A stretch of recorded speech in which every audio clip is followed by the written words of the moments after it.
bomba nagtaliwan na sa edad nga 47 anyos si Brad Arnold, nga founder kag lead singer sa American rock band nga Three Doors Down. Natabo ini siyam kabulan matapos gin sa publiko sang singer nga na-diagnose siya nga mayara sang stage 4 kidney cancer.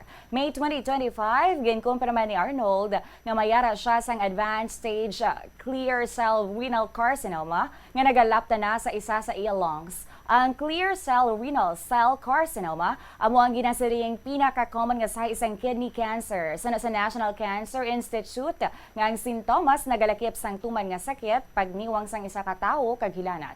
Bangod sadto ginkanselar sang band ang ila plano nga 2025 summer tour. Gintukod ang banda sa 1996 sa Mississippi kag nangin popular sa 2000 pagi sa ginsulat ni Arnold nga single nga Kryptonite. Lakip sa iba nila nga hits amo ang When I'm Gone kag Here Without You. Luwas kay Arnold yara ang bassist nga si Todd Harrell, ang lead guitar kag backup singer nga si Matt Roberts kag sang ulihi ginupdan ang trio ni Chris Henderson nga amo naman ang sa rhythm guitar kag singing backup vocals.